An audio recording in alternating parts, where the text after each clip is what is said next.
Hello and welcome प्यारे बच्चों हम लोगों ने शुरू किया था सिंपल हार्मोनिक टॉपिक से जेईई मेंस एग्जाम में आए हुए प्रीवियस ईयर क्वेश्चंस को। तो प्यारे बच्चों इसमें से 2017 में आया हुआ क्वेश्चन हम पहले कर चुके हैं। अब हम करने वाले हैं 2016 से आया हुआ क्वेश्चन, फिर हम देखेंगे अगला क्वेश्चन। इस तरह से हम धीरे धीरे सारे ही प्रीवियस ईयर क्वेश्चंस को सॉल्व कर लेंगे। प्यारे बच्चों ये क्वेश्चंस आपके लिए बेहद इंपॉर्टेंट है, क्योंकि प्रीवियस ईयर क्वेश्चंस को पढ़ के जाना नए एग्जाम के लिए बेहद इंपॉर्टेंट होता है, क्योंकि ऐसे ही क्वेश्चन पूछे जाते हैं और इन्हीं कॉन्सेप्ट को पढ़ करके आप अपना नया जो एग्जाम है उसको बहुत अच्छा कर सकते हैं। तो चलिए प्यारे बच्चों इस क्वेश्चन को पढ़ते हैं, फिर हम इसे सॉल्व करेंगे। देखिए क्वेश्चन क्या है प्यारे बच्चों। ए particle performs a simple harmonic motion with amplitude a. Its speed is traveled at the instant that it is at a distance 2/3a from equilibrium position. The new amplitude of the motion is.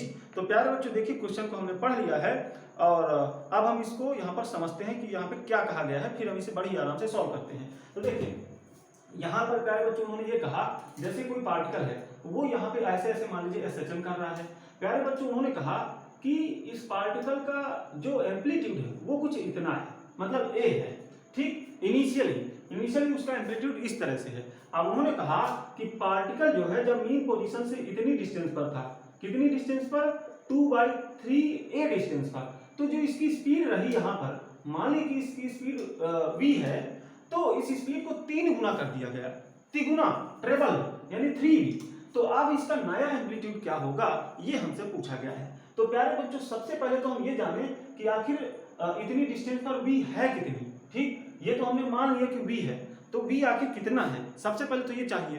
तो प्यारे बच्चों ये क्या बता रहा है कि 2/3a जब इसकी पोजीशन हो जाएगी उस समय v क्या है, यानी कि v हमें किसी पोजीशन के रिस्पेक्ट में फाइंड करना है। तो मेरे कहने का मतलब ये है कि v पोजीशन के रिस्पेक्ट में जो रिलेशन होता है v का, सबसे पहले तो हमें ये चाहिए होगा ताकि इस पोजीशन को हम रख पाए और यहाँ पे v की वैल्यू निकाल पाए। तो प्यारे बच्चों पोजीशन के साथ जो v का रिलेशन होता है वो कितना होता है, वो होता है v equal omega under root a square minus x square.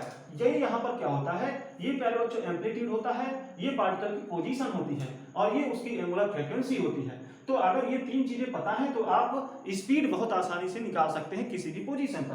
तो चलिए प्यारे बच्चों सबसे पहले तो हमें ये चाहिए, यानी कि इस पोजीशन पर जब है तो उस समय इसकी स्पीड क्या है, फिर हम इसका 3 गुना करके देखेंगे कि आखिर एम्पलीट्यूड नया जो होगा वो कितना होगा। तो चलिए प्यारे बच्चों सबसे पहले तो हम इस पोजीशन पर देख लेते हैं कि v कितना है।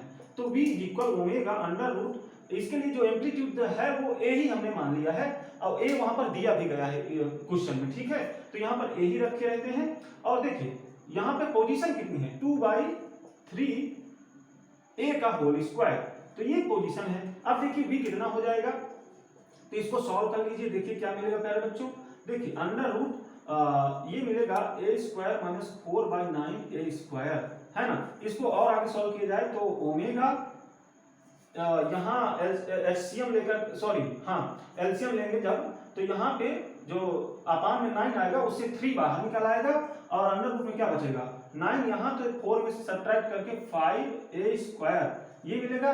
तो प्यारे बच्चों इसको और आगे सॉल्व करेंगे तो ये मिलेगा ओमेगा अपान 3a इंटू रूट 5, ये मिलेगा आपको v। प्यारे बच्चों इतना v होगा। अब उन्होंने कहा कि इसको 3 गुना कर दो, तो चलिए 3 गुना कर देते हैं, तो इसी फार्मूले में रख देंगे प्यारे बच्चों। इसी फार्मूले में हमें नया एम्पलीट्यूड चाहिए, तो कुल मिलाकर के इस तरह से इसको हम लगा सकते हैं। इस तरह से नया एम्पलीट्यूड हम मान लेते हैं कि a डैश, तो यहाँ पर रख देंगे कि a डैश का स्क्वायर। तो इसको हमें फाइंड करना है और पोजीशन क्या है, जब इसको 3 गुना किया गया इतना, तो पोजीशन यही रखी जाएगी और इसको स्क्वायर करके हम रखते हैं, तो हम डायरेक्ट स्क्वायर करके यहाँ रख देते हैं 4/9a स्क्वायर, है ना। हम इसको डायरेक्ट रख दिए, ठीक। तो ये हो गया। अब यहाँ पे v जो रखना है वो कितना रखना है प्यारे बच्चों, v को v नहीं रखना है। यहाँ पे अगर नया एम्पलीट्यूड है तो यहाँ नया वाला v भी चाहिए, यानी 3v यहाँ पर रखना है, ठीक। तो यहाँ पे हमें 3 और v कितना आया है, देखिए ओमेगा अपान 3a इंटू रूट 5 और यहाँ पे omega under root a dash का स्क्वायर माइनस 4/9a स्क्वायर। इसको सॉल्व कर लीजिए, 3 से 3 कैंसिल हो गया प्यारे बच्चों।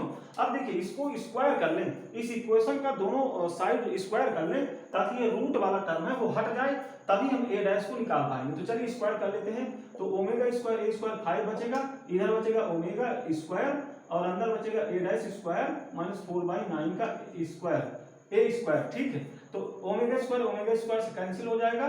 देखिए ए डैश स्क्वायर क्या मिल जाएगा, तो यहाँ है 5a स्क्वायर और ये इधर प्लस में आ जाएगा, तो 5a square plus 4/9a square है ना। अब इसको सॉल्व कर लीजिए तो क्या मिलेगा, 9 पन्ना 45 4 49a स्क्वायर अपॉन 9। अब क्या कर देंगे, स्क्वायर रूट ले लेंगे। तो जैसे स्क्वायर रूट हम लेंगे प्यारे बच्चों, तो ये मिलेगा a डैश मिल जाएगा 7/3a। तो ये हो गया नया एम्पलीट्यूड, 7/3 इसका नया एम्पलीट्यूड होगा प्यारे बच्चों। तो ये रहा हमारा आंसर प्यारे बच्चों।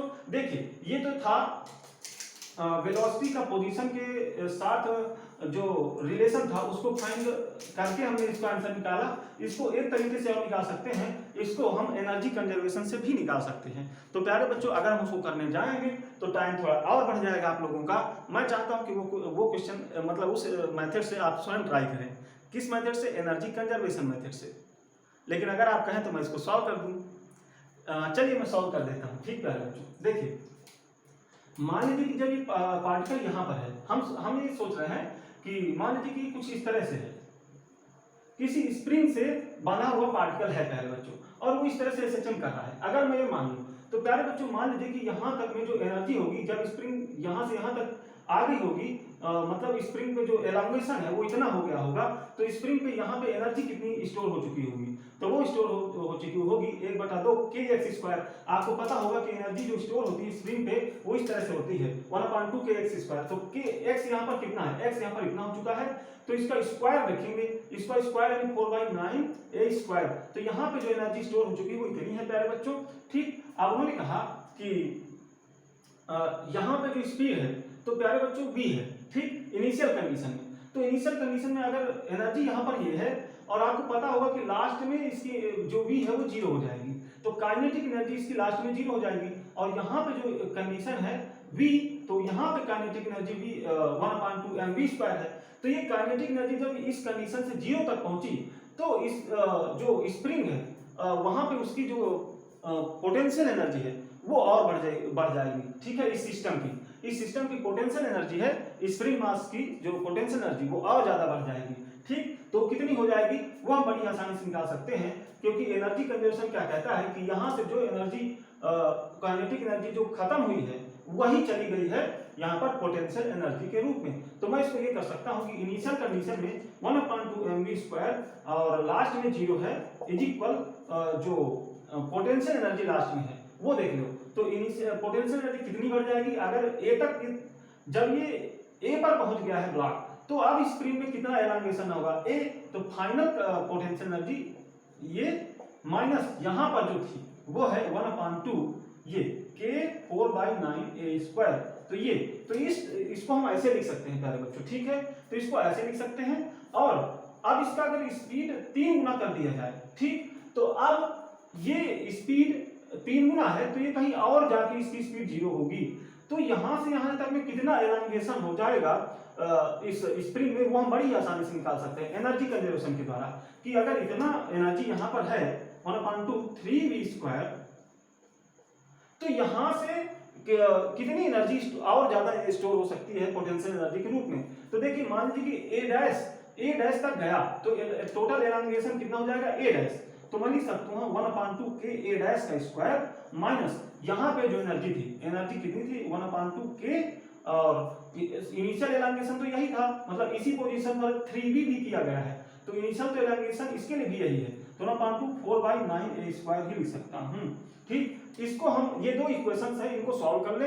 हम एक काम करते हैं, इस जीरो को हटा लीजिए, जीरो का तो कोई मतलब नहीं है, हम इनको डिवाइड कर लें। ठीक है, डिवाइड करेंगे तो क्या मिलेगा 1/2 m से ये कैंसिल हो जाएगा, यहाँ मिलेगा v स्क्वायर से v स्क्वायर कैंसिल कर लेंगे तो 1/9 बचेगा, यहाँ पर 1/9 इज इक्वल्स, देखिए 1/2 के इससे कॉमन और नीचे से भी कॉमन, तो 1/2 के को भी कैंसिल कर दीजिए और यहाँ बचेगा ऊपर ये, और यहाँ पे क्या बचेगा नीचे a dash square minus 4/9a square ये बचेगा। तो प्यारे बच्चों इसको सॉल्व कर लीजिए, देखिए क्या आता है a dash square minus 4/9a square, और ये सॉल्व कर लेंगे तो कितना आएगा 5 बाई 9 ए स्क्वायर, और ये जो 9 है वो इस पे इंटू होके जाएगा, तो कुल मिला के ये 9 से ये 9 कैंसिल हो जाएगा, तो ए डैश स्क्वायर मिला आपका 5a स्क्वायर प्लस ये इधर चला जाएगा, तो इसको ऐड करेंगे तो कितना 9 5 45 4 49 ए स्क्वायर अपॉन 9, ये मिला ए डैश स्क्वायर। जब ए डैश लेंगे, ए डैश मतलब इसका स्क्वायर रूट ले लेंगे तो 7/3a, तो यहां से भी यही आंसर मिलेगा प्यारे बच्चों। अगर आपको ये समझ में आया हो तो अच्छी बात है, नहीं तो पहला मेथड तो आपको समझ में आया ही होगा। तो चलिए प्यारे बच्चों अब चलते हैं नेक्स्ट वीडियो पर।